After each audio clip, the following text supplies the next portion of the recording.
Ora, tu casa en Israel.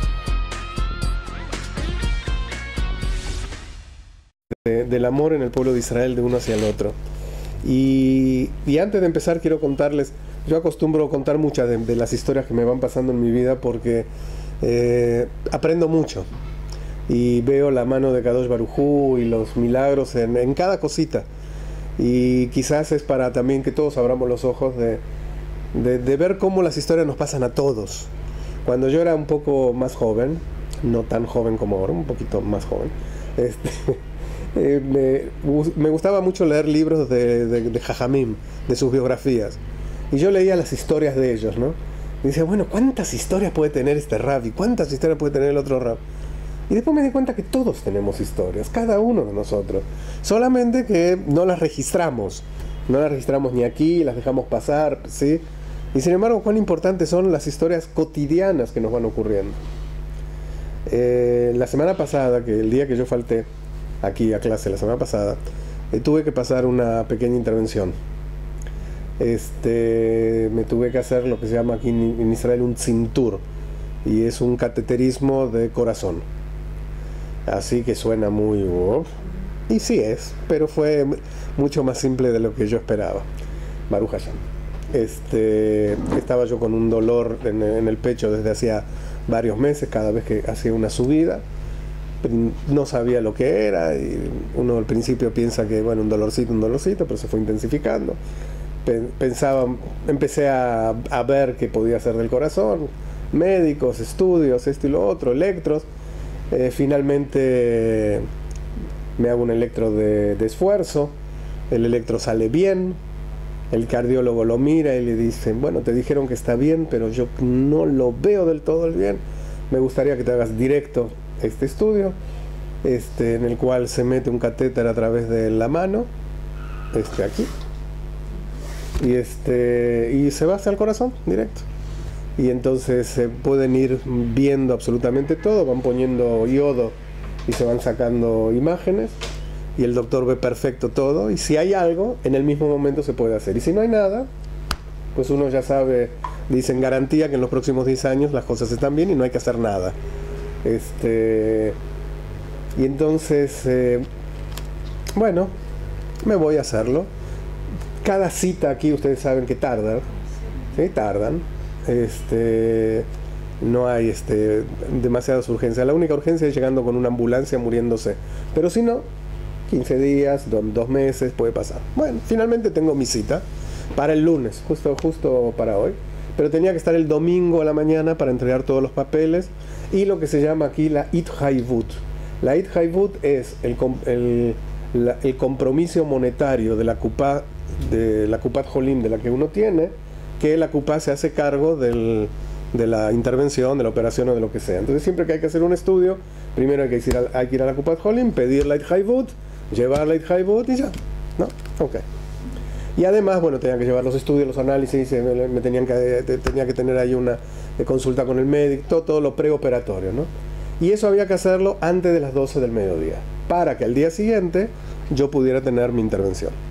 Llegué a las 9 de la mañana como me pidieron, llevo los papeles, y me recibe una señora de 3 que están trabajando ahí en Kabbalat Kaal, de los que reciben al público, y mira y me dice, sí, Sweet Haivut. Y entonces se la doy, le digo, sí, acá la tengo, está lista. La mira y me dice, esta no sirve. Le digo, ¿por qué no sirve? Me dice, ¿usted no leyó? Le digo, no, la verdad que no. Así como me la dieron, se la traigo. Me dice, ¿qué dice aquí? Que aquí es una Ithaivut para cualquier tipo de estudios cardíacos, menos Tzimtur, con excepción de Tzimtur, que era la que necesitaba, el cateterismo. Digo, no me puedo creer. Me dice, sí, se equivocaron el código, pusieron un número menos. Le digo, ¿y ahora qué hacemos? Bueno, tiene que hablar a la Kupat Jolim, ir, buscar, traer, hacer. Digo, bueno, pues yo la operación la tengo. Me dice, bueno, tiene 1 hora y algo, me dice. Entonces llamo a la Kupá y hasta que atiende. Estamos aquí para servirle, no nos cortes. ¿Sí? Bueno, ya conocemos los teléfonos. Finalmente me atiende una persona, le digo, no. Me dice, bueno, ¿cuándo es el Tzimtur? Mañana. Ah, tenemos todo el día. Le digo, no tenemos todo el día, tiene que ser ahora. Entonces, pero bueno, no, pero va a estar muy difícil porque no es solamente hacer un papel, sino que tiene que estar la firma de un doctor. Y entonces, bueno, a ver, déjeme ver qué hacemos. Pasa media hora, vuelvo a hablar. Pero usted me llamó hace 2 minutos, ¿qué quiere de nosotros? Dije, no, ya hablé hace media hora y me urge el papel y si no, pero no lo podemos hacer y no sé. La señora me llama y me dice, ¿qué pasa con el papel? Y digo, no me lo hacen. Me dice, entonces, ¿sabe qué? Hagamos así. Deme un cheque postfechado me da una cifra y me dice, lo metemos mientras así, después cuando llega la obligación de la CUPA lo cambiamos. Digo, sí, está muy bien lo que dice, pero la verdad que no ando con la chequera de un lado para el otro. Le digo, ¿tarjeta de crédito? No. La chequera la tengo en mi casa. Bueno, vaya a su casa. Digo, yo no tengo coche todavía y viajar hasta mi Shuv, ida y vuelta, pues bueno, mañana vuelvo, ¿no? No era opción. Entonces, bueno, vamos a seguir esperando a ver si llega el papelito. Vuelvo a llamar, nada, y de pronto la señora me llama y me dice, mire, ya son 5 para las 12 menos 5. Me dice, tenemos que hacerlo ahora. Entonces vamos a empezar a llenar los papeles y esperemos que en estos 5 minutos llegue. Y dije, bueno. Entonces empecé a escribir los datos, ¿no? Y miraba así al fax. Nada. Y entonces cuando termina, me mira, agarra la bolsa de ella, saca su chequera, hace un cheque por 15.000 shekel, me lo da y me dice, vaya a la caja y que le den un recibo. Le digo, ¿qué? Me dice, sí, vamos a hacerlo así, le doy yo un cheque y usted pague y seguro que después va a llegar lo de la CUPA y no va a haber problema. Le digo, ¿cómo cree? Le digo, ¿y si la CUPA dice que no me corresponde este estudio? Porque puede pasar. Le digo, ¿y yo de dónde voy a sacar después 15.000 shekels para pagarle a usted? Digo, no puedo hacerlo así. Me dice, no, hágalo, las cosas van a estar bien y es importante, y así hoy mismo ya puede terminar los trámites y mañana se hace. Me dice, porque si no va a perder la cita. ¿Escucharon alguna vez una cosa así en la vida? Yo tengo un poquito más años que ustedes, tampoco, ¿eh? Que un desconocido saque su chequera por 15.000 shekels, ¿sí? Aún suponiendo que todo va a estar bien, pero existe la posibilidad de que no. Aparte no es que es una millonaria. No, una señora como de 65 años que está ahí. Bueno, fui, lo hago, lo entrego, me hace el papel, todo. Le digo, gracias, me metes, kile mitzvot, le digo, empezar. Dice, vaya. Como a las 4 o 5 horas, me habla por teléfono y me dice, ya llegó la Ithaibut, quédese tranquilo, ya cuando vuelva tráigame el recibo, así yo pido el cheque. Y le dije, está bien, no hay ningún problema. Bueno, al día siguiente me hago el cinturón, sí, me hago esto.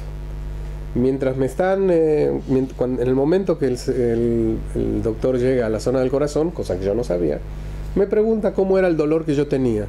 Entonces se lo describo y le digo, y además la verdad que no sé si es del corazón, o si es algo gastroenterológico, una úlcera, una hernia, algo, porque el lugar es el mismo y siempre se confunden los dolores. Entonces me dice, no, es del corazón. Es del corazón. Me dice, la verdad, me dice él, estoy feliz, porque esto no me pasa muy seguido. Porque todo el tiempo uno está despierto durante el... No, sí, nada, o sea, es maravilloso, no se siente nada. Me dice, estoy en la arteria que está cerrada al 99%.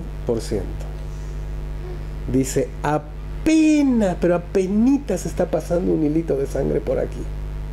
Me dice, llegó en el minuto 90. Dice, un día más. Dice, no le digo que se hubiera muerto, pero posiblemente hubiera venido con un infarto. Y un infarto ya es una lesión en el corazón. Y dice, y así llegó, y el corazón está perfecto. Y me dice, ahora le aviso, ahora le va a doler un poquitito. En ese momento el poquitito fue un muchito. Enseguida sentí el dolor aquí, los dientes me empezaron a doler, llegó al oído y a los 30 segundos se fue todo. Y se me fue el dolor incluso que traía de antes, todo. Y destapó, abrió. Y me puso así, lo llama el stent, lo que hacía falta, shalom, bienvenida. Y ya, listo. Y a los 5 minutos yo estaba desayunando, ¿sí? Me sacaron de ahí, me traen el desayuno y no pude desayunar, no entendía nada. Bueno, llegué en el minuto 90. ¿Quién era esta señora que me dio los 15.000 shekels? Que dijo, usted no puede retrasar el estudio. Que sacó Bemet.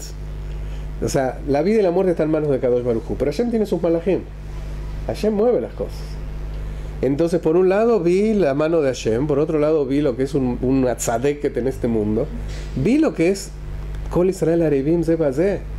Un Yehudí, la palabra no es que un Yehudí es responsable, sino que un Yehudí es garante uno del otro. Un Yehudí está dispuesto a dar su vida por el otro, a meterse en problemas por el otro. Ayer, obviamente, ya le compré un regalo, voy a pasar con Alisa para llevárselo. Y alguien me dice, pero también escribe una carta para el hospital, destacando.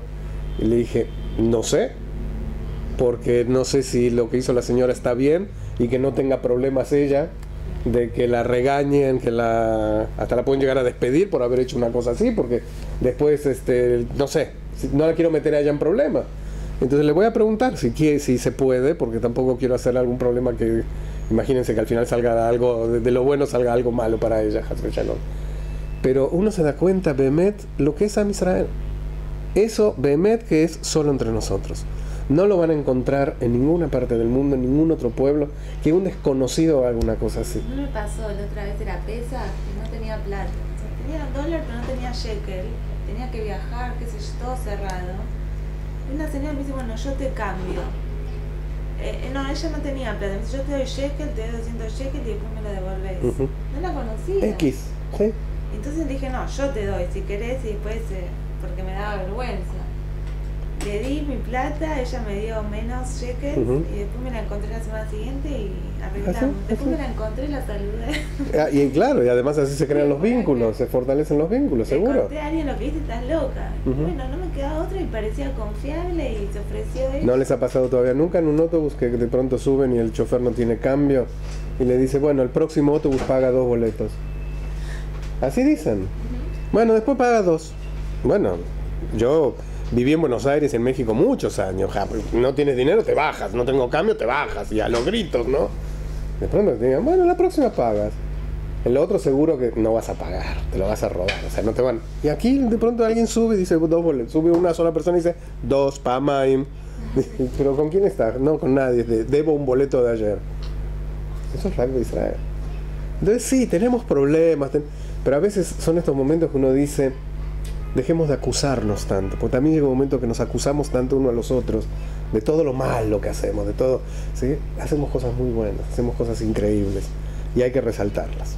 Bueno, entonces quería empezar el shiur no con la historia de la operación, sino con la historia que hubo detrás de la operación, que es algo de destacar, Bemet, que conmueve sin ninguna duda.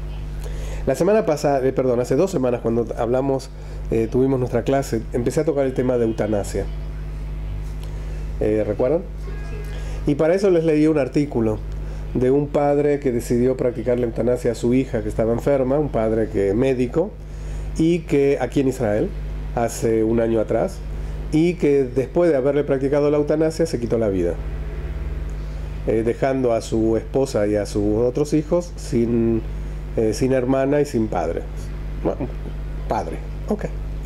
Y empezamos a hablar del tema. Saliendo de aquí, me dieron el Israel Hayom del día. Y el Israel Hayom del día me senté a leer. Obviamente yo no creo en las casualidades, ¿no? Pero bueno, así es como funciona. Sale una nota ese día.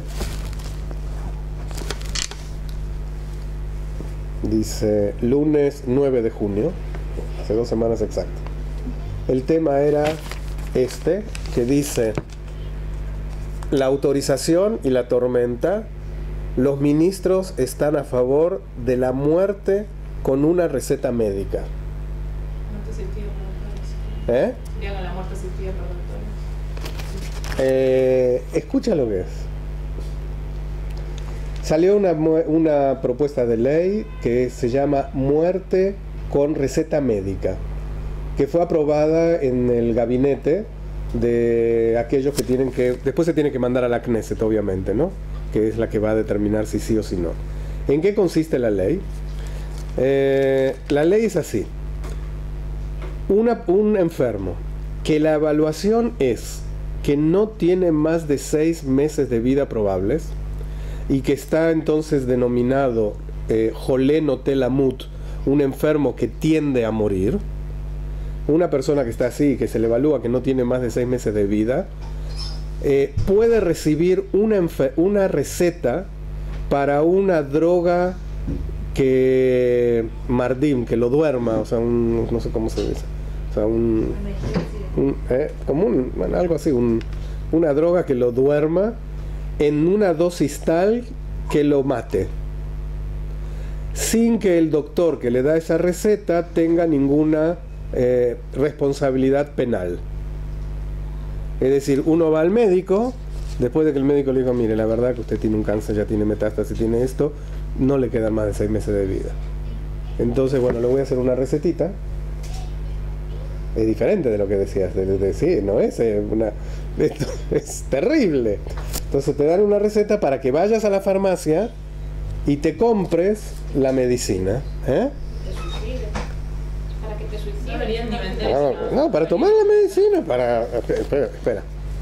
Según la ley, este pedido se tiene que hacer con una receta que va a venir con un tofes, una copia, en la cual hay declaración de testigos, que todo se hizo en base a la voluntad libre e independiente de la persona.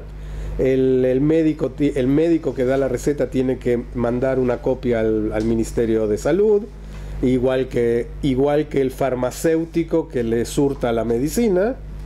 Y escuchen más, el enfermo tiene que ser un ciudadano israelí desde por lo menos 5 años. Yo no entiendo. Sí, mira, te estás por morir, pero tienes 4 años y medio de aliyá.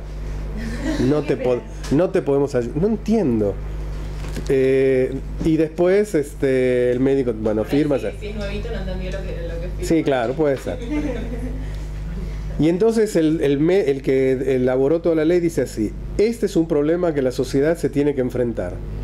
Y dado que la perspectiva de vida está creciendo, si cada vez la gente vive más años, y la tecnología médica se revoluciona, son cosas que tenemos que ver, porque la gente vive más y por lo tanto se expone a este tipo de cosas, que de pronto se enferma de enfermedades que antes no llegaba a enfermarse, o se moría antes, y bueno, entonces hay que hacer esto. Y dice lo siguiente: la ley se va a llamar Hok Amavet Behavot, la ley de morir con dignidad, con honor. ¿Sí? Y dicen, y esto en Estados Unidos ya se tiene en muchos estados, como el ejemplo, ¿no? O sea, el ejemplo que lo tenemos. Y entonces una de las personas que también está ahí dice, hay que permitirles a los enfermos finalizar su vida con honor.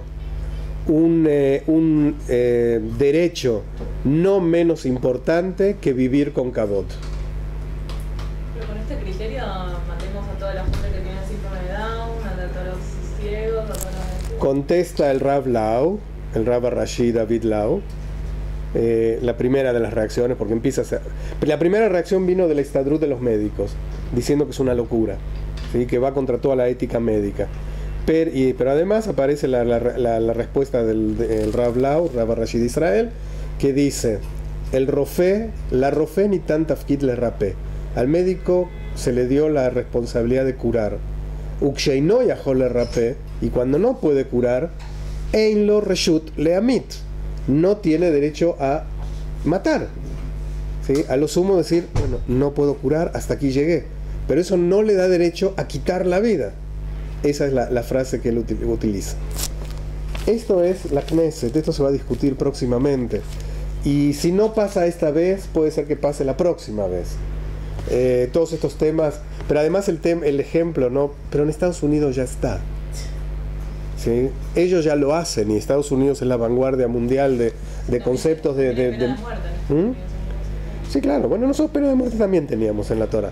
pero le aplicaba un Sanedrín en determinadas oportunidades e incluso está escrito que cuando un Sanedrín, si en 50 años un Sanedrín ponía más de 2 muertes, se consideraba que era un Sanedrín cruel, lo que significa que prácticamente no había penas de muerte, pero la Torá lo plantea. Justamente entonces aquí se plantea el tema de lo que es la vida y lo que es la muerte, la posibilidad de elegir cómo vivir y cómo morir. Y la trampa que está en todo este tema es el tema de morir con dignidad. Y tener el derecho yo de elegir cómo morir. Así como dice esta persona, así como una persona elige cómo vivir, también elegir cómo morir. Obviamente, desde el punto de vista de la Torá, todo esto es contrario, básicamente, a todos los planteos. Primero porque ¿quién eres tú para definir qué es vivir o morir con dignidad? Y si se acuerdan, hace 2 semanas, de pronto yo les empecé a hacer, así en forma oral, una lista de, bueno, ¿a quiénes habría que ayudar a morir? Y entonces a aquel bueno, aquella pareja que hace 20 años que quieren tener un hijo y no pueden, y están desesperados por no tener un hijo, aquel que no tiene para alimentar a su hijo, aquel que a la mañana se levanta llorando porque se quiere morir, aquel que perdió en una tragedia a un familiar y se quiere morir. En el mundo, hoy en día, hay 1/3 de la población sufriendo depresión, 1/3. Y se calcula que otro 1/3 está sufriendo de vivir con aquel otro 1/3, ¿sí? Y que por ahí está, y sí, es terrible. O sea, vivir con alguien que tiene depresión es brutal. La depresión es una enfermedad brutal que aquel que no tiene depresión no lo entiende, no sabe de qué se trata. Simplemente lo ve como un capricho de la otra persona. Cuando hay personas, a veces nos pasa que uno puede ser su madre con depresión, su pareja con depresión, y de pronto uno los ve que se levantan llorando. Se levantan y dicen, es que me quiero morir, no quiero vivir más. Una persona de 40 años, 50 años, 15 años. Ya la depresión está en la adolescencia también.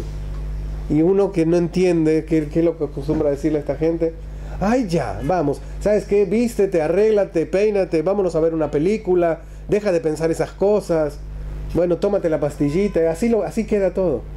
Es una enfermedad. La depresión es una enfermedad grave y que lamentablemente sí afecta a todo el entorno. 1/3 de la población mundial se levanta a la mañana diciendo me quiero morir. Me quiero morir. Quizás lo mismo que dice, si puede, una persona que está en una cama conectado, o una persona que le dijeron que estás a 6 meses de tu vida y que tienes 6 meses para vivir, y posiblemente el mensaje es idéntico. Me quiero morir. Tengo derecho a morirme. ¿Por qué tengo que seguir sufriendo viviendo?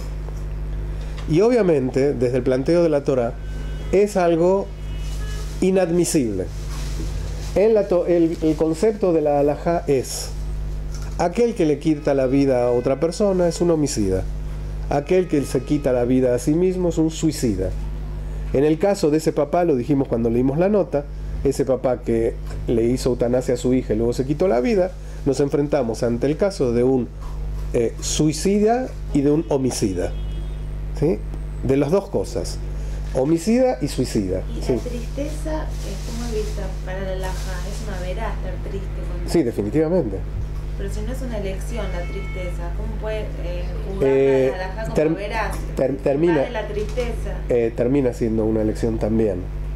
En realidad, cuando uno está en el mundo de Torá, aprende muchas cosas.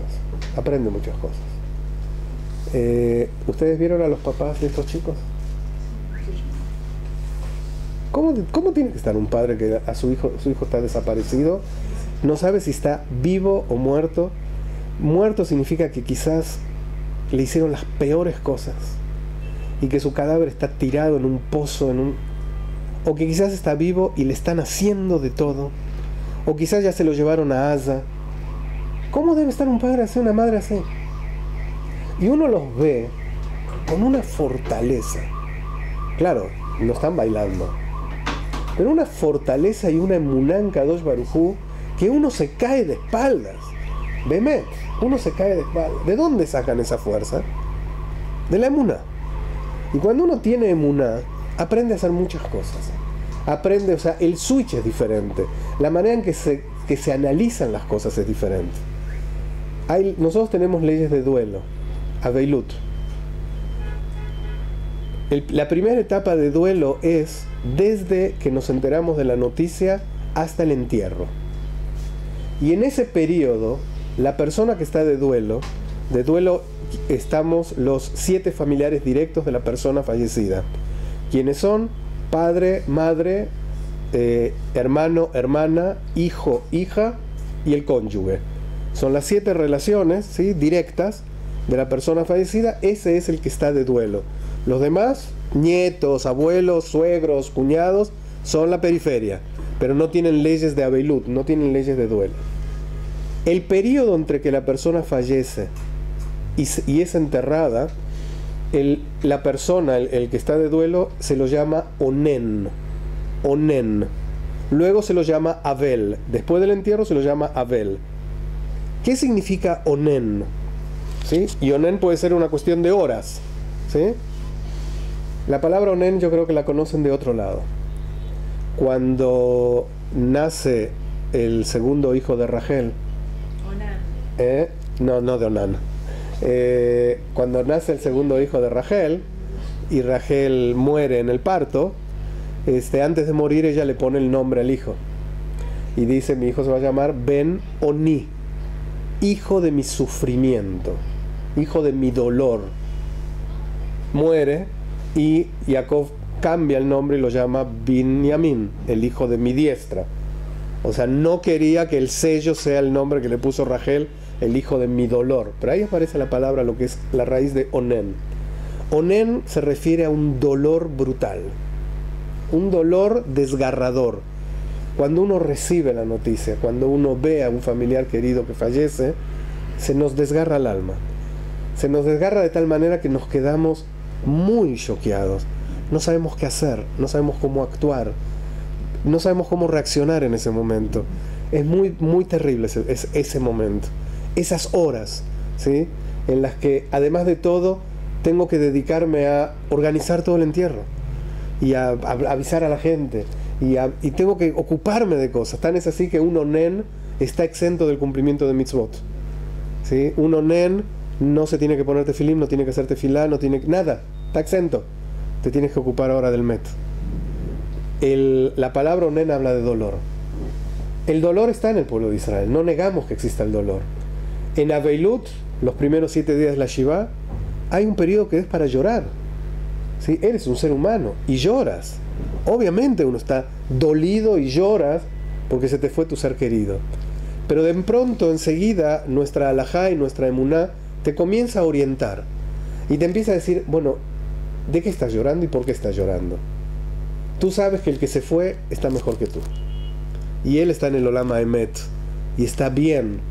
Mientras que entonces empieza a enfocar que el dolor es el dolor por ti, que en este momento te quedas en una situación sin poder estar en contacto con el otro cotidiano, sin el afecto, sin el amor, sin el abrazo, sin el beso, sin su presencia. Pero él está bien. Cuando uno empieza a tener emuná, empieza a encontrar el consuelo inmediatamente. Lo empieza a encontrar. Los padres estos ya han hablado incluso de la probabilidad de que los hijos no aparezcan vivos. Ya lo han dicho. Y dicen, y ellos, hablando de los hayalim y dándoles el apoyo a todos sus hayalim y diciéndole: todos ustedes son nuestros hijos y gracias por buscar a los nuestros y los queremos y los amamos y los apoyamos. Es muy fuerte, ¿sí? Uno se imaginaría a estos padres escondidos en sus casas llorando, tirados en el piso, y no es así. Tienen una fuerza. Entonces viene Yahadut y nos dice el tema, porque todo esto que estuve hablando fue por tu pregunta del tema de la simja. Cuando uno sabe que Hashem existe, cuando uno sabe que Hashem está, incluso en los momentos de mayor dolor, uno está acompañado. Y eso hace que no puedas estar triste. Puede ser que estés menos alegre, que ese es el tema. Y eso creo que lo dije hace 2 semanas, cuando les dije que cuando empieza el mes de Adar, decimos Mishenichnas Adar Marbim Besimcha. ¿Sí? Cuando empieza Adar, incrementamos en alegría. Mishenichnas Av Memaatim Besimcha. En el mes de Av, que es el mes que recordamos la destrucción del Beit HaMikdash, descendemos en alegría. ¿sí? Decrecemos en alegría, pero no dice que hay que estar tristes. Siempre en alegría.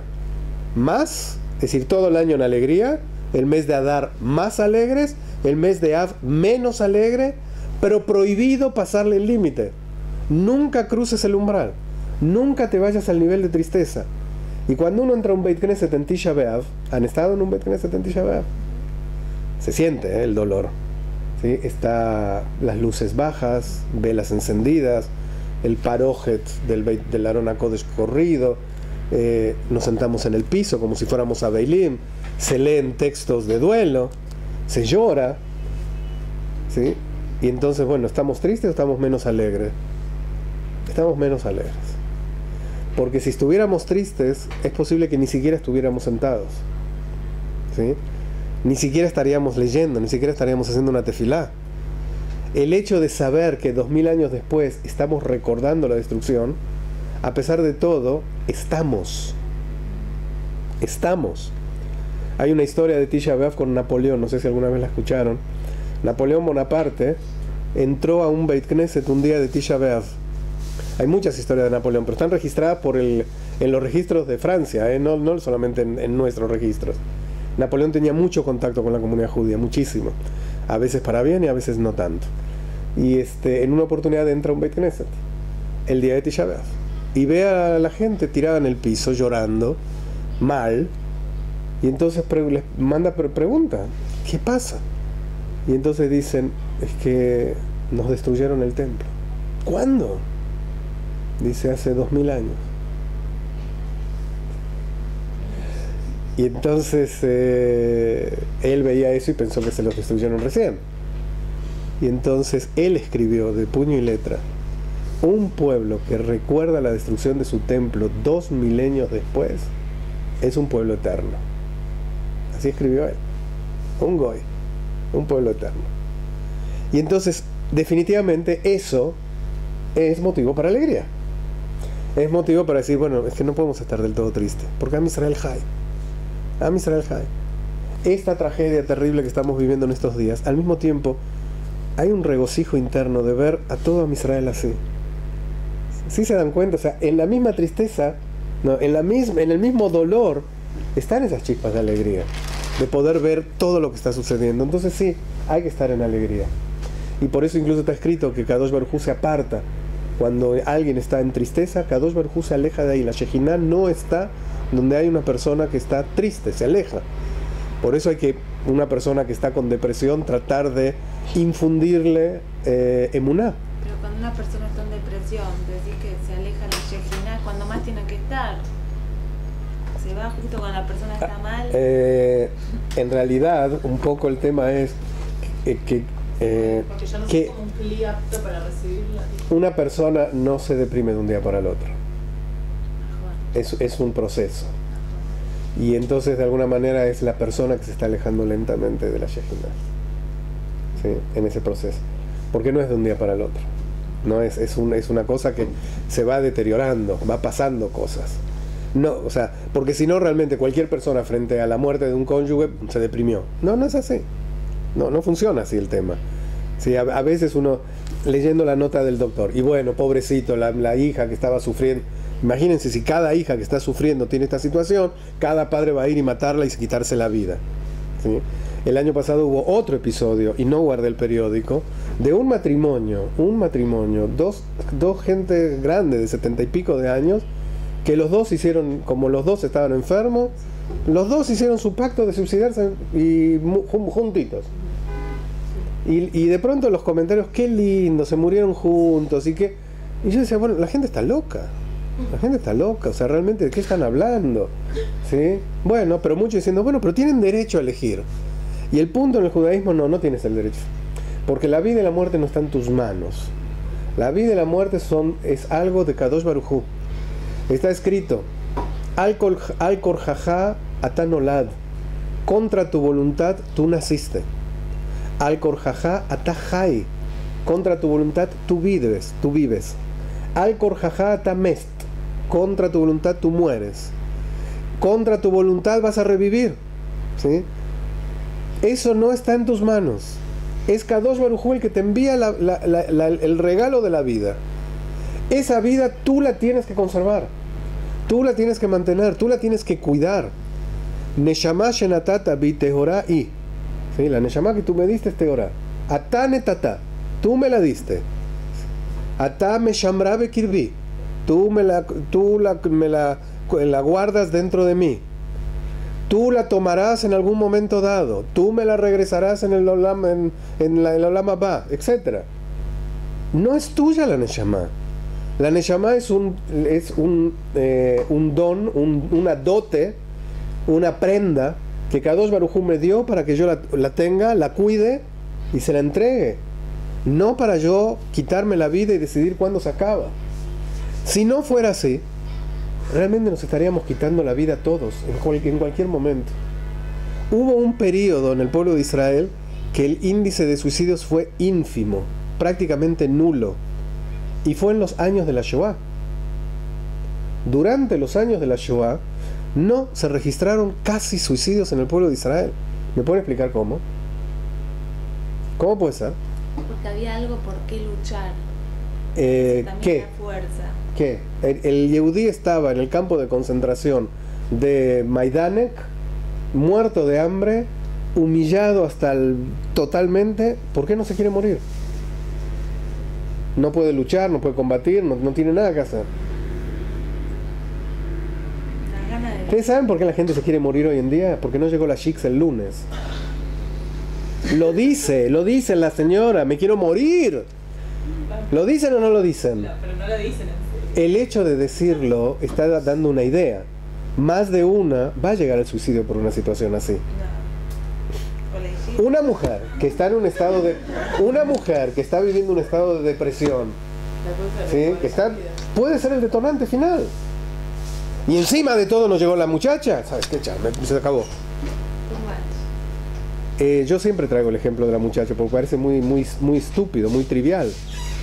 Pero sin llegar al suicidio. Más de una mujer dice, ¿qué voy a hacer? ¿Qué voy a hacer ahora? ¿Y cómo me voy a arreglar? Y justo se fue antes de Pesaj. ¿Y ahora qué voy a hacer con los chicos? ¿Y quién va a preparar la comida? ¿Qué pasó? No vino la muchacha. Eso es todo. Eso es todo. Por favor, guardar las proporciones. Ahora está de moda, digamos, la depresión postparto. Bueno, no está de moda, es una realidad, pero uno se pregunta, ¿no? Sí, siempre existió. El puerperio siempre existió. ¿Química física de la posparto? Es una cosa. Hay una cuestión hormonal, pero hay otra cuestión muy simple. En todas esas felicidades que nosotros tenemos durante la vida, que son momentos de mucha alegría, ¿sí? El nacimiento de un hijo, un parto, el nacimiento de un nieto, todo eso es todo muy bonito, pero al mismo tiempo va indicando el paso del tiempo, de uno mismo. Estás creciendo, estás dejando de ser hijo para ser esposo, estás dejando de ser padre para convertirte en abuelo, ¿sí? Y todo eso pega en la psicología de cada uno de nosotros y no sabemos hasta dónde. Hay quien está mejor preparado, hay quien le afecta más, hay quien le afecta menos, ¿sí? Una de las cosas más interesantes son nuestros dientes. Nuestros dientes es algo maravilloso. Kadosh Baruj Hu hizo todo muy bien. La palabra en hebreo, ¿cómo se dice dientes en hebreo? Shinaim. Shinaim. ¿Cómo se escribe? Shin, Nun, Yud, Mem. Como Shanim. Años, ¿sí? Aunque se escribe con 2 yud. Cuando uno escribe sin puntitos se escribe con 2 yud por la terminación aim, pero con puntitos se escribe con una, igual que shanim. Los dientes reflejan el paso del tiempo. Primero no tenemos, luego salen los de leche, luego salen los permanentes, luego aparecen los postizos, los implantes, los comedores, y en algunas pocas personas en el mundo una tercera dentición aparece a la edad muy avanzada de 80 y pico de años puede aparecer una tercera dentición. Porque la compran. No. ¿En serio salen nuevos? Sí, Pero es muy raro. ¿Cómo? ¿Hay tercera generación de dientes? No, puede pasar. Existe. Quiero el artículo. No, eso no es un artículo y no todos lo tienen.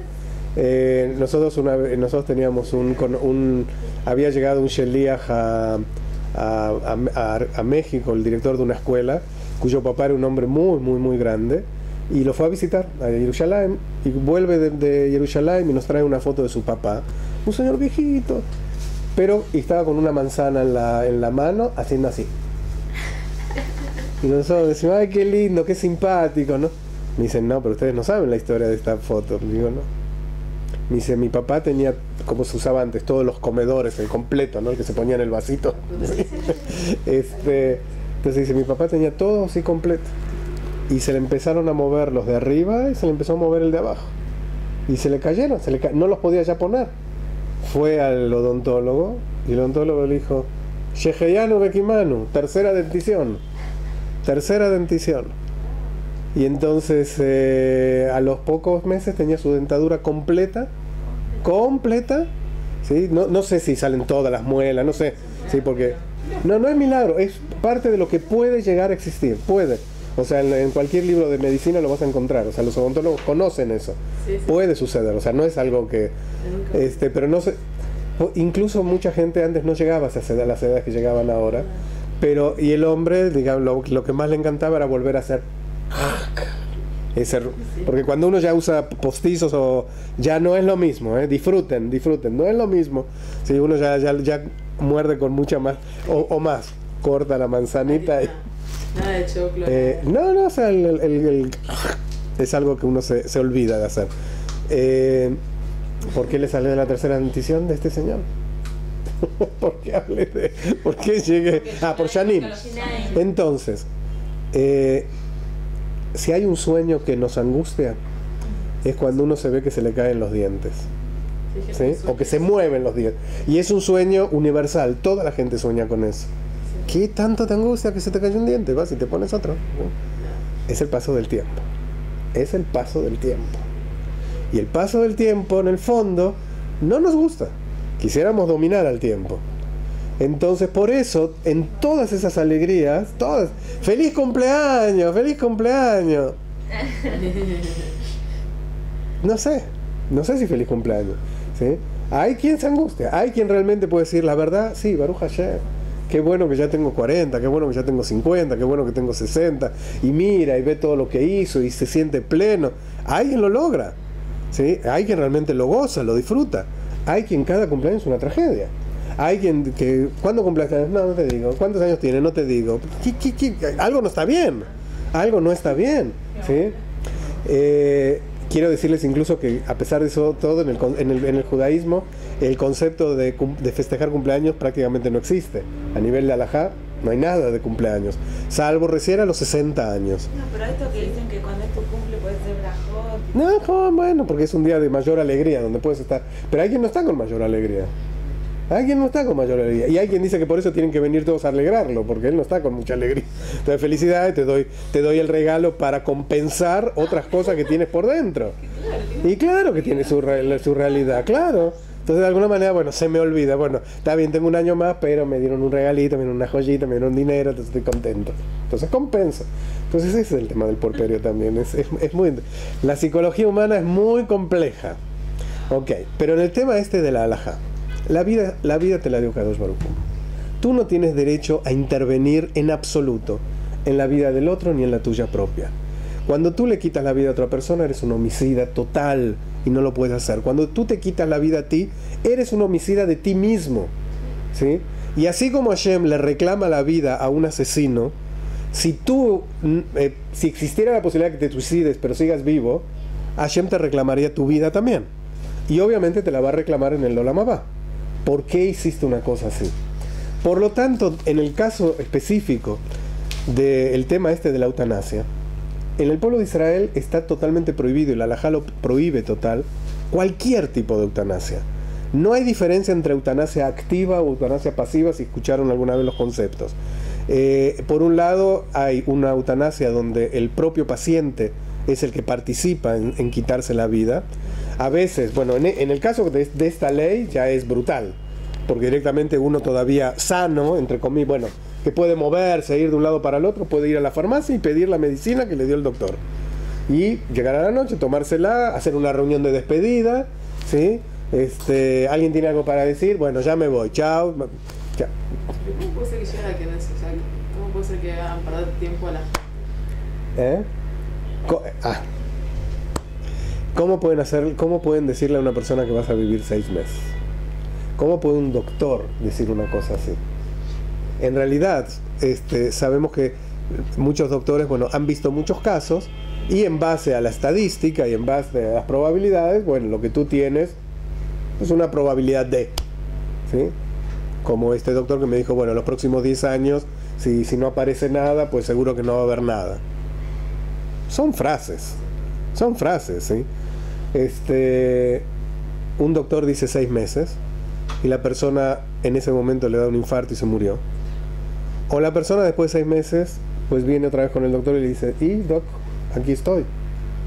Yo creo que les conté de una situación que me pasó hace como 15 años, creo que lo conté justamente hace 2 semanas, de que me hablaron de una muchacha que estaba en el hospital y que su mamá se estaba muriendo y que le dijeron que en unos minutos moría, ¿no? Bueno, era una muchacha que era alumna mía y que la mamá trabajaba también en la escuela y entonces la internaron y entonces me llama alguien para decirle, por favor, háblele a esta alumna, una muchacha de 17 años, no era una nena, y porque está inconsolable, no deja de gritar y de llorar, porque les acaban de decir que entre a despedirse de la mamá porque ya se va. Y entonces yo le hablo y sí, apenas me contesta a los gritos y le digo, escúchame, no dejes de hacer tefilá, pídele a Hashem, di Teilim, Rab, ¿usted no escuchó? Me decía, me gritaba, ¿no escuchó? Minutos, ya se muere mi mamá, ya no hay lo que hacer, ya no dejes de hacer tefilá, pide refuah shleimá, refuat nefesh, refuat guf.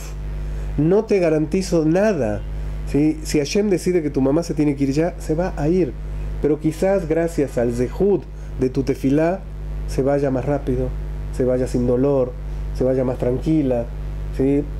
Pueda tener otro mérito en el cielo por tener una hija que esté haciendo tefilá. Tú haz lo que tienes que hacer, tú entrégate en manos de Kadosh Baruj Hu. Y entonces se fue tranquilizando y me dijo, ok, voy a hacer tefilá.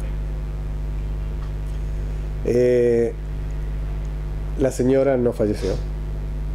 Esta historia fue en el 1995, 20 años. La semana pasada me encontré con esta muchacha aquí en Jerusalén. Me dijo, Rav, falleció mi mamá. Le digo, ¿cuándo? Hace 3 meses. Yo siempre terminaba contando la historia que hasta el día de hoy vivía. Bueno, se fue. 19 años después de los 5 minutos. ¿De qué habla el doctor? Habla, dice, tiene su experiencia, pero un doctor se tiene que limitar en sus palabras. Porque realmente está escrito que Hashem le ordena al ser humano que rapé, que un doctor tiene que curar. ¿Sí? Hashem le dio al ser humano la posibilidad de buscar, la posibilidad de ayudar y curar a un enfermo, pero el doctor tiene que saber que Rofé Hol Basar Umaflila Azot, el médico de toda carne que hace milagros, es el de allá arriba y no el de aquí abajo, ¿sí? Si el doctor tiene esa muná, que él está simplemente siendo un ayudante de Kadosh Baruj Hu, cambia totalmente el enfoque. Un muchacho que estudió conmigo, su papá era cirujano, es cirujano y un reconocido cirujano en México, y me dice, le voy a contar una experiencia que tuvo mi papá. En realidad la tuvo 2 veces, pero se la voy a contar.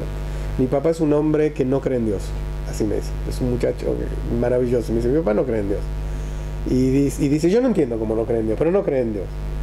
Y dice, él es el jefe de cirujanos, ¿no? O sea, en una cirugía es el que está a cargo de todo y es el que va dando las órdenes a cada uno.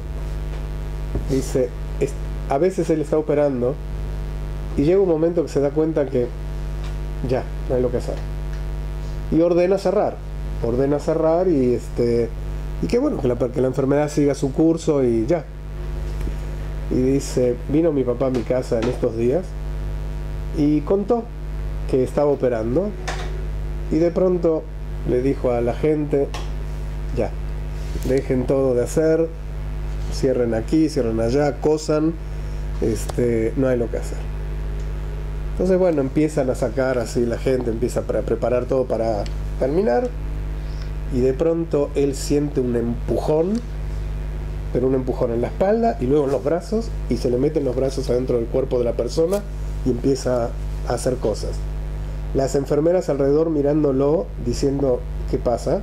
Y él no puede decir nada, no puede ni decirle a la gente, y él solo empieza a mover así, viendo las manos cómo se le mueven, y de pronto empieza a ver, por favor, una gasa, empieza a pedir cosas, y saca al paciente, y logra hacerlo.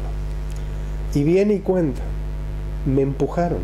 No había, obviamente nadie lo empujó, bueno, alguien lo empujó, pero nadie, no fue que pasó un doctor y lo empujó, una enfermera lo empujó. Y contaba el muchacho, ya le pasó 2 veces eso. Y no cree mi papá, no cree, viene y los cuenta eso. Y los médicos le preguntan, ¿por qué seguiste si nos diste orden de parar? Y dicen, no me pregunten, no sé. Los médicos ven estas cosas todos los días. Los médicos ven esos pacientes que de pronto les avisan que volvieron de la muerte clínica 1 hora después. Los médicos ven ese paciente que no tiene nada y se les muere en la sala de las operaciones. Y se les murió. Y dicen, no entiende por qué se murió. En una endodoncia se le murió. No entiende. Lo ven todos los días. Obviamente sacar una ley así, donde tiene 6 meses de vida. Y esos 6 meses de vida, ¿quién dice que no son importantes? Nosotros no sabemos por qué cada uno tiene que pasar la prueba que tiene que pasar en su vida. Cada uno tiene alguna, o algunas, ¿sí? ¿Por qué tuvo que pasar Abraham Avinu tantas pruebas? ¿Sí? Era un tzadik, ¿por qué tuvo que pasar tantas broncas? Exilio, hambre, esterilidad, la mujer que se le muere, el hijo que no se le casa, guerra, el secuestro de Lot, hacerse un Brit Milá a los 99 años, pelea de Shalom Bait, el hijo que nace pero a Sara no le gusta que esté en la casa y hay que sacarlo, el otro que se le aparece a Kadosh Baruj Hu le dice ahora, ¿te gustó tener un hijo? ¿Lo quieres mucho? Sí, mátalo. Es una locura toda la vida de Abraham Avinu, ¿sí? Es una locura. Cuando uno la analiza la vida de Abraham Avinu, dice, bueno, párale, Kadosh Baruj Hu. Dice, 10 pruebas pasó Abraham Avinu y todas las superó. Pero cuando uno mira en la Torah se ven más de 10 pruebas. Toda la vida de Abraham Avinu es una prueba, todo el tiempo, una tras de otra. ¿Y qué nivel de pruebas? Y cuando fallece, ¿saben lo que dice la Torah? Dice, y murió Abraham, Beseiva Tová, con una buena vejez, sabea, satisfecho, Ubaba Yamim, y entrado en años. Es como que si en el último momento le hubieran preguntado, Abraham, un resumen de tu vida, increíble, lo máximo, sabea, satisfecho. ¿Se imaginan si Abraham Avinu hubiera sido un depresivo? Hubiera tenido motivos para estar entrando en depresión, recontra justificado. No, satisfecho, gozoso. Y ese es el punto. Cuando recién les mencioné de la Shoah, porque no terminé la idea, durante la Shoah, ¿qué movilizaba a la gente a mantenerse con vida? ¿Qué movilizaba cuando ellos podían quitarse la vida en un segundo? Era tan fácil como acercarse a la alambrada de púa electrificada o acercarse a uno de los capos o de los que los están custodiando y decirle una cosita fuera de tono y le tiran un tiro. Así de simple. Mantenerse con vida es lo que se llamaba Kedushat HaChaim, la santificación de la vida. No solamente existe el concepto de Kiddush Hashem, estar dispuesto a morir por Hashem, sino que hay que estar dispuesto a vivir por Hashem. ¿Sí? Kedushat HaChaim, santificar la vida. Cada día que seguían con vida era ganarle al enemigo. El enemigo me quiere matar, el enemigo quiere mi vida, no se la doy, no se la doy. La vida es sagrada y la mantengo y la guardo y la cuido y no se la doy. Cuando realmente todo en mi entorno me dice, me quitaron a mi familia, me quitaron mi casa, me quitaron mi vida, me quitaron mi dignidad, me quitaron mi cuerpo, todo me quitaron, no les doy la vida. Y por algo Hashem me quiere mantener con vida. A veces uno pregunta, se pone a hablar de ellos. ¿Y los sobrevivientes? ¿De dónde sacaron la fuerza para sobrevivir? ¿Me pueden explicar? Vuelvo a hablar, las mujeres se vuelven locas porque no llegó la muchacha. Y es real y es verídico. ¿Sí? ¿Cómo puede una persona a la cual le mataron a toda la familia, que ya no tiene una identidad, que no tiene a dónde volver, que no tiene un centavo, nada tiene, porque no tiene nada, ¿sí? ¿Cómo puede seguir pensando en vivir? Pensar en volver a tener una nueva esposa, volver a tener hijos, formar una familia, empezar una... ¿Cómo? Y lo hicieron. Hay gente incluso que la llevó a mujeres que les esterilizaron en los ¿Sí? y que después tuvieron hijos igual. Eso es impresionante. ¿Cómo hicieron? ¿Cómo? ¿Qué nos pasa? ¿Cuánto tenemos que aprender de esta gente? ¿Y saben qué era esta gente? Gente común y corriente. No eran gigantes, ¿eh? No eran... Era gente como cada uno de nosotros. Pero ahí uno se da cuenta del potencial que hay adentro de cada uno de nosotros. Uno lo desconoce hasta que ya... Así es, pues para eso son las pruebas. Kadosh Baruj Hu manda la prueba justamente para sacar se dice meakoaj el apoal, de la fuerza a la acción, de la potencia a la acción. Si necesitas que Hashem te ayude, te manda la prueba para que lo hagas, ¿sí? Y no te quejes, es para bien, es para que veas todo tu potencial. Eso de Miriam, ¿no? Meakoaj el apoal. ¿Por qué de Miriam? No me acuerdo con qué lo relaciono. Puede ser, pero no sé. En realidad me acuerdo que la prueba es en todos. Cada uno. ¿Sí? Cada uno tiene ese potencial que tiene que descubrir. Si lo puedes descubrir por ti mismo solito y por las buenas, qué bueno. Pero si no, a veces Hashem te lo manda. Porque y de pronto dice, ay, ya. Uno da un examen, no le fue bien. Ah, ya listo, ya no sigo más. En serio, uno se frena enseguida. El ejemplo que nos da la gente de la Shoah es brutal. Y entonces, para ir resumiendo y cerrando nuestro tema, la halajá prohíbe todo tipo de intervención que pueda quitarle la vida a una persona, cualquiera. Eutanasia activa, eutanasia pasiva, les estaba diciendo, en la cual el mismo paciente es el que se quita la vida, o yo le quito la vida porque él no tiene movimiento, porque él está inconsciente, porque... ¿sí? Ambos casos está totalmente prohibido por la halajá. ¿Qué es lo que sí se puede hacer? Porque muchas personas preguntan y dicen, es que tengo un familiar que está... Y bueno, no está, o sea, está ahí en coma profundo, en estado vegetal. Lo único que está permitido hacer es no darle un tratamiento que se sabe de antemano que ya no sirve de nada, ¿sí? Que se sabe que no lo va a curar. Entonces, volverle a dar otra quimio, llegado el caso, o otra diálisis, en una situación de un enfermo que se sabe que eso... ¿Pero quién sabe quién puede hay que basarse... Hay protocolos, pero hay casos que, como usted antes decía... Definitivamente hay en todo milagros. Obligado, pero es que se puede todos estos temas son, ante todo, escucha cómo es la halajá, todas estas cuestiones requieren Sheilat Rav. Sheilat Rav es preguntar a un Rav. Hay una halajá, pero cada caso es particular, cada caso es muy individual. Hay casos donde específicamente se menciona que ya hay 3 sistemas del organismo que están dañados, y cuando hay 3 sistemas dañados, pues realmente, salvo que haya un milagro manifiesto, si el sistema no urinario, el urinario, o sea, los riñones, el circulatorio y el nervioso están lastimados, no se han visto muchos casos no se ha visto casos realmente que se revierta la situación. Salvo, obviamente, vuelvo a decir, Kadosh Baruj Hu sí lo puede hacer, pero también nos dio pautas, ¿no? Entonces, cuando la regla general es que un tratamiento que uno sabe que realmente no lo va a curar, que no sirve de nada, y que al contrario es quizás darle más sufrimiento a la persona en ese momento, se puede evitar.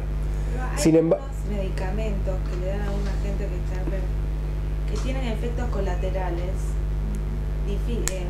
complicados, y esas medicaciones no aseguran del todo, y se cubren los médicos con eso para ellos no tener problemas de dárselo como diciendo que lo dieron. Entonces toman esas medicaciones, efectos colaterales, y no es seguro que los cubran de cosas.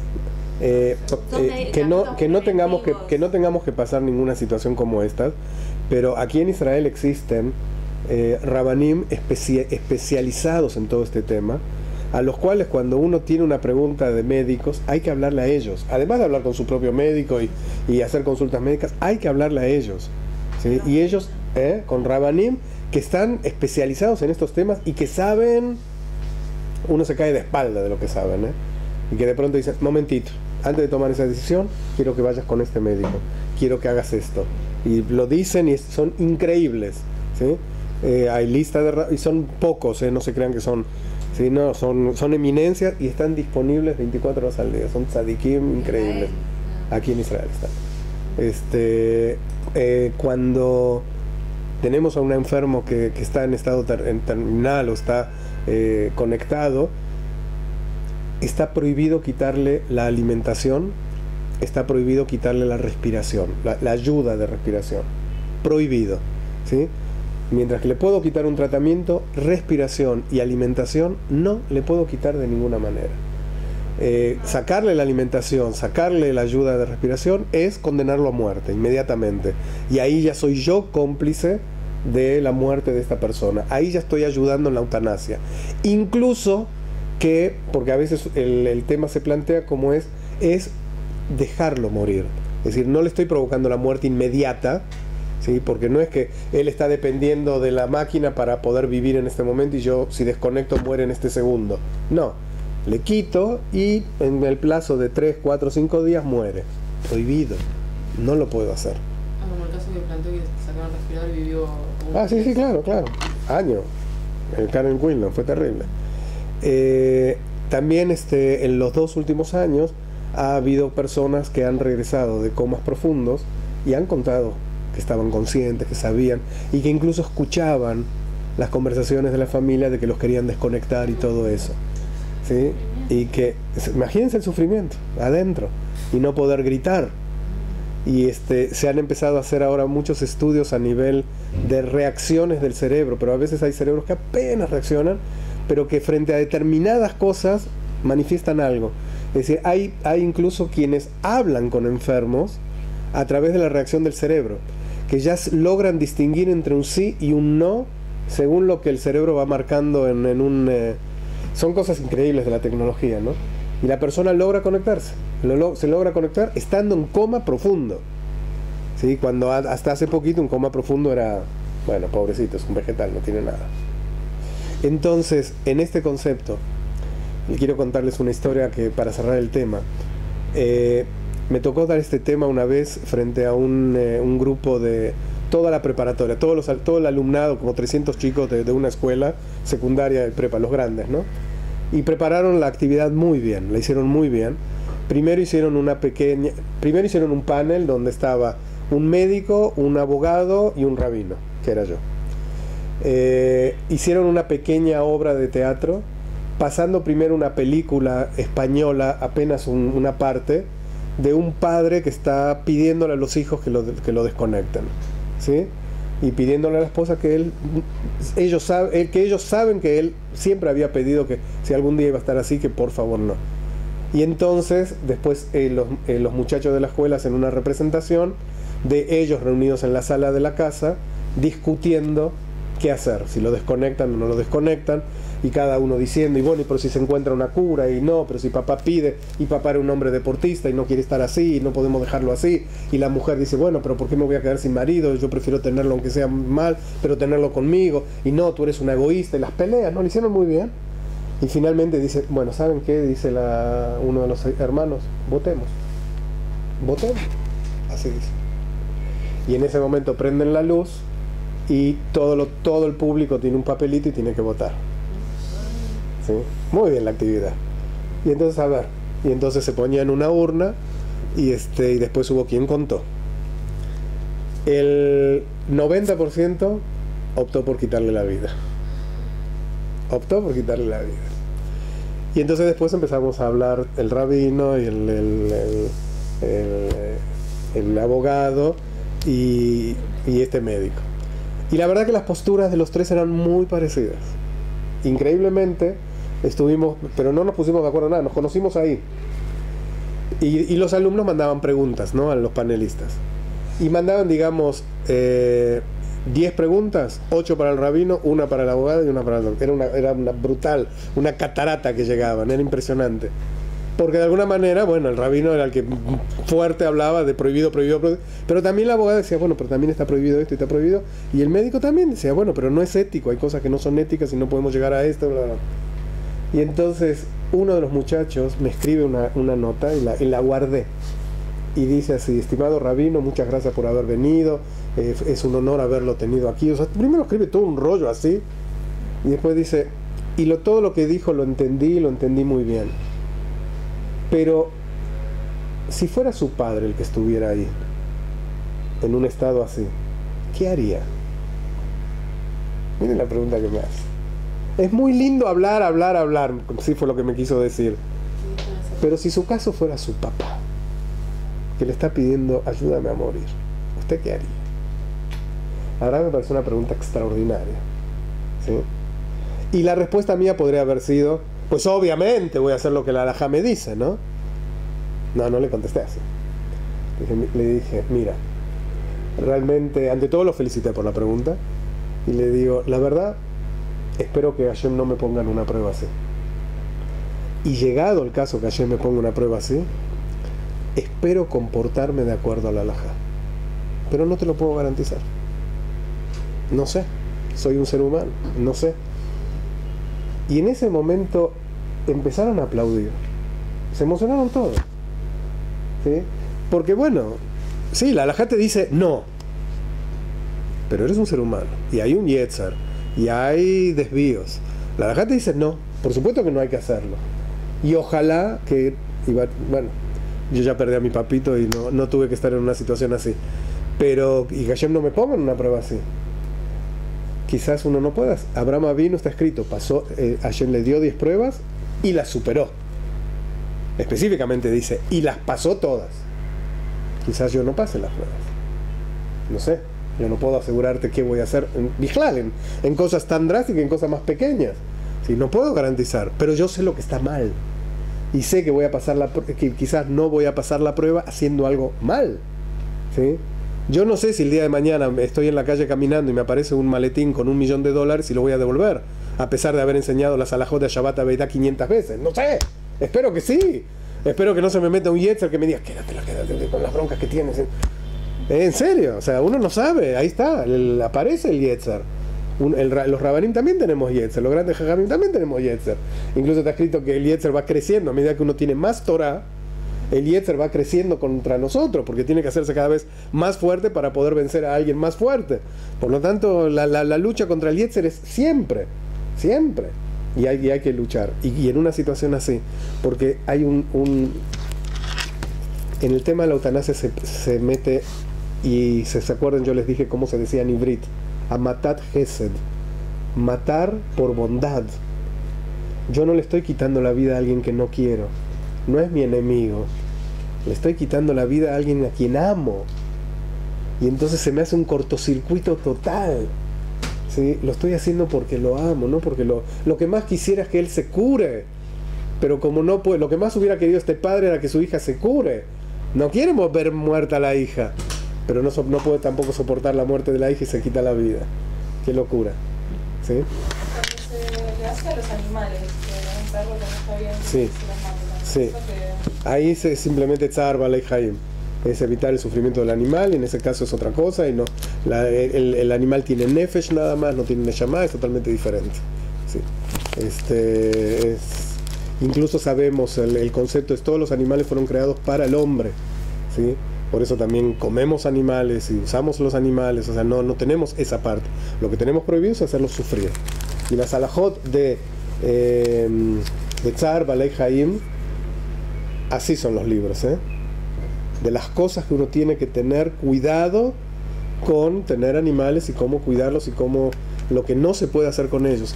Aquellas personas que a veces tenemos mascotas, tener mucho cuidado porque quizás somos muy cuidadosos en Kashrut, en Shabbat, ¿sí? En muchas mitzvot, de mirar las ashgahot, ¿sí? ¿Quién dio ashgahá aquí? Mirar así con lupa, mira, si acá está el sellito, ¿no? Y de pronto tener un perrito y sentarme a comer en casa tranquilo y el perrito está afuera sin comida. Antes de que uno come tiene que alimentar a los animales, primero, siempre.